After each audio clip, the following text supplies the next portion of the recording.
Hello, and welcome to the Kid Bro Show. This is your number one unfiltered unscripted show, and on this episode, we'll be talking about politics. And politics affect everything that we do all over the world. Come to sports, come to the economy, come to security, health, education, agriculture, food, whatever you can think of is being influenced by politics and the decisions that we make. We make the decisions by selecting the leaders. Then the leaders now execute the decisions on our behalf. So when you don't have leaders that actually reflect on the decisions that the populace or the people want, it affects every aspect of the economy and every aspect of life. And for that reason, we are going to be looking at politics.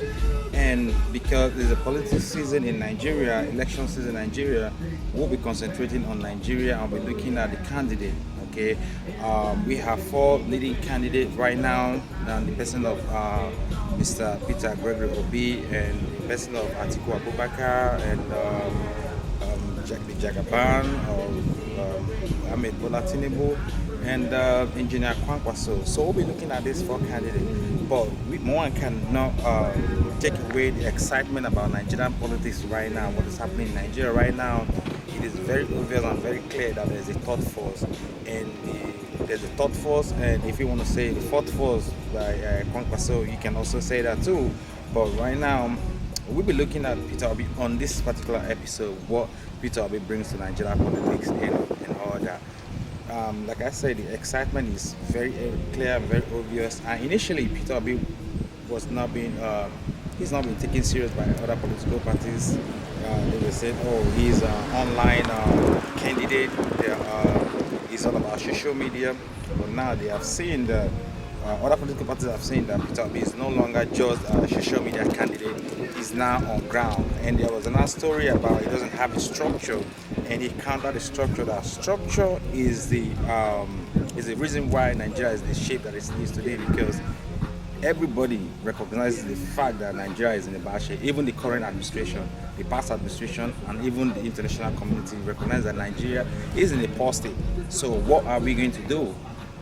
At February next year, 2023, we're going to be making decisions. Nigeria is going to be going to the pool to choose who will be their leader.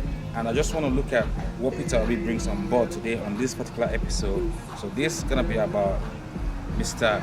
Gregory Peter Obi. Okay, Peter Obi has been able to bring the youths. This is the first time in the history of Nigeria that the youths have been excited about voting. And if you see the turnout at the voter registration is marvelous.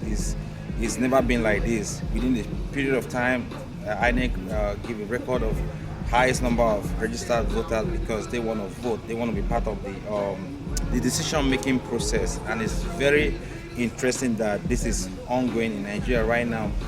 I know that why you see this excitement, you see all these people coming to vote, because people don't really like what is happening again. I saw a post that I want to bring to you. There's a post that somebody said, "Hey, I thought I was addicted to Pepsi until they sell it at 200 naira. Then I realized that Kunu was my favorite." That's to tell you the level of economy that we're in right now. That someone cannot afford a bottle of Pepsi. 200 naira. That is ridiculous. So we have to be careful. We have to be careful of who we choose in the next election. So now let's look at Peter Obi. Peter Obi has promised, every other candidate has promised, but because we're looking at Peter Obi on this episode, I just want to bring Peter Obi has promised that he will change the Nigerian situation from consumption to production. We all know that Nigeria is a consumption country. Very few things that is being produced in Nigeria. Even one time, it was in the news that even the toothpick that we use daily basis is being imported from China. So Nigeria does not produce anything apart from oil, and the oil that Nigeria produces, we drill it from drill it by the multinational companies, not even indigenous company, and we sell it. And when we sell it, we import gasoline like diesel and PMS, which is ridiculous that you're producing crude, but you cannot refine in your country. You have to go outside to buy. It's ridiculous. Peter Obi has said something about refining. He said he will allow modular refineries, give them license, bring them out of the creek, teach them how to do it and do it right to save the environment, and sell to them in naira and let them sell the one produced modular refinery locally. That's the way he said he's going to tackle the issue of fuel scarcity and the issue of oil sector in Nigeria. Then, so that means under Mr. Peter Obi, we may not be having an issue of scarcity anymore, because if we have model refineries that are selling to Nigerians, that means we'll have enough to use, and that will gainfully employ millions and millions of people, and you don't have oil theft in the creek anymore. This will bring most of the boys that are in the creek now to land, like come out there and put your talent, because if you go out there in the creek and see the technology, the crude technology, the very low level technology that these guys have been able to put in place and refine, you'll be wondering if government put in support, if there's any support from government, how far they can go. Then we also look at, they said, the power sector, because this is the critical part of economy. If you don't have this constant power supply, your economy can never grow. So he said in that issue, he is going to support the company. Is being privatized already. He's going to support the companies that are involved with fund and distribution and transmission, because Nigeria right now can generate up to 12,000 megawatt, but they cannot transmit and distribute that amount. So what he's going to do immediately as soon as he takes over, first of all, improve the distribution and transmission, so we can give out what we are producing, because we are producing 12,000 already. Let's give out this 12,000, and he's going to declare war. He says South Africa declared state of emergency that in their power sector. South Africa is producing up to 55,000 megawatt. Nigeria is producing 12,000, but generating and distributing around 4,000. So if South Africa is generating 55,000 and distributing that 55,000 and declares state of emergency, Nigeria should be able to declare war in that sector.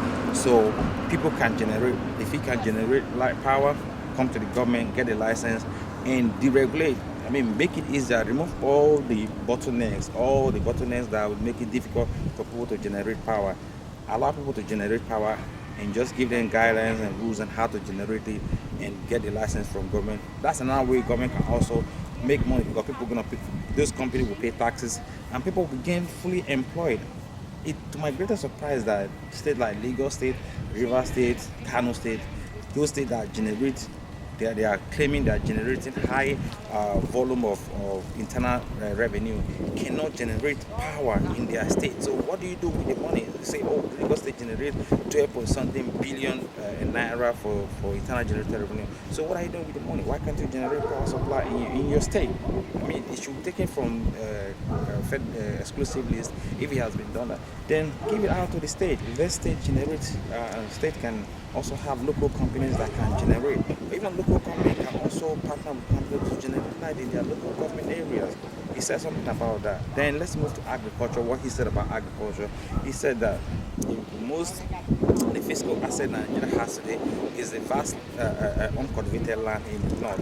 And he said something about the size of Niger State compared to the size of Israel and compared to the size of Netherlands. And these countries have been able to export, make huge export that generate a lot revenue for the country. That we have a vast uncultivated land in the north. So why can't we do the same? So he said we're going to do that, and he said you have to feed the nation first. That's for agriculture. You have to feed the nation. When you feed the nation have enough to eat, then you cannot think of exporting. So we don't have food inflation, because when we start having food inflation, that we can no longer have something to eat, that is another big disaster that you don't want the country to go into. Also talk about education, and he said under his watch as the president, there will be no ASU strike. ASU strike has been one of the major effect on our education.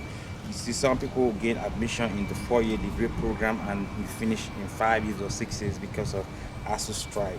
ASU strike is been there from the inception of I don't know when it started, but it's been there for a long time. Every government, even during what do you call Chief Olusegun Obasanjo, there was an ASU strike under Dr. Jonathan ASU strike, and now under what do you call it, Muhammad Buhari, 8 months ASU strike, and they say under his watch this will never happen. So these are the key highlights that he mentioned because the vice presidential candidate of the Labour Party is even he's a vice chancellor. He owns tertiary institution, so they have an expert on that aspect where they can put the resources that they have together, the knowledge, and put it down. And when he speaks with courage, he speaks with determination, he speaks with trust, he speaks with sincerity, and he has said it time without number that hold me accountable, hold me and that accountable for every action that we take, and he is not going to blame the previous government when he comes in. He will continue from where it is administration stop and begin to improve.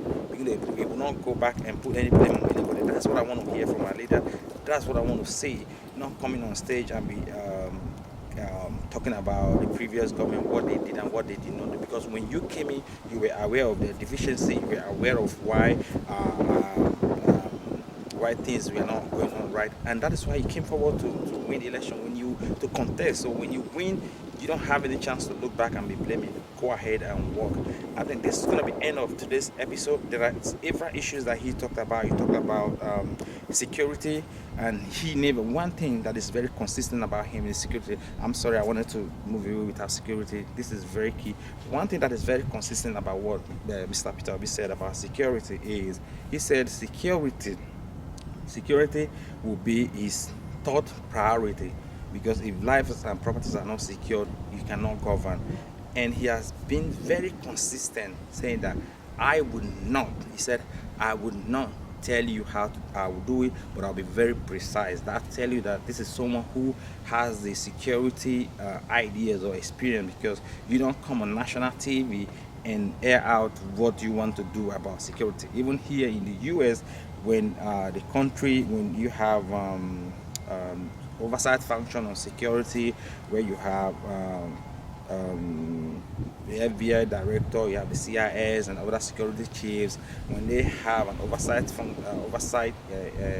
event with the National Assembly of the Congress or the Senate, they do open door where you have the media, but when they want to discuss critical security issues, they go behind closed door, no media. So if we come and say, hey, I'm not going to discuss on national TV, but I have a plan and I'm going to handle it decisively, I give credit to him, because if somebody comes to the TV and say, I'll do the security, that means you don't know what you are actually doing. And you talk about decentralization, that is the only way he mentioned in the issue of security. The only thing he was able to mention that why don't we have like first, second, third tier of policing, like federal police, state police, and local government police, if possible. That is the only tip that he gave us about security, which is brilliant.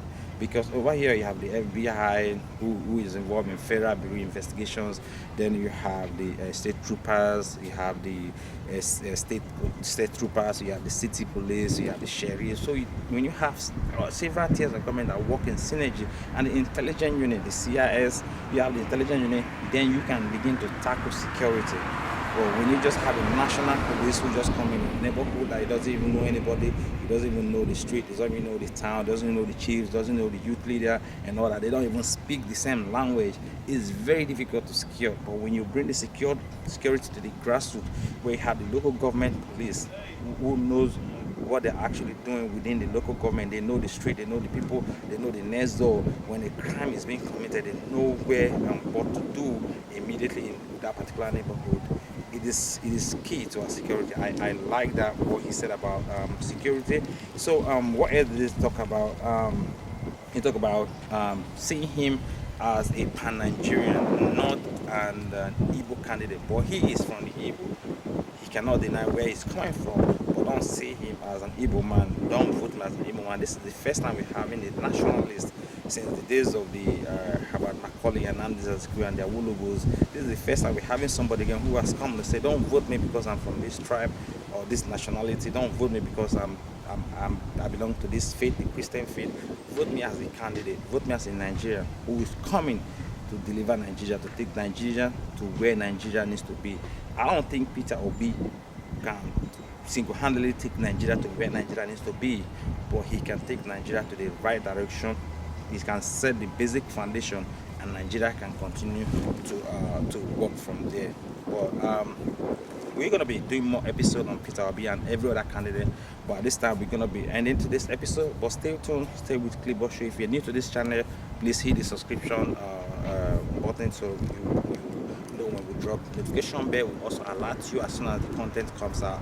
So please do that. Thank you for those who have subscribed and those who watch and share. You're doing a lot of great service to this channel. Thank you so much and stay tuned.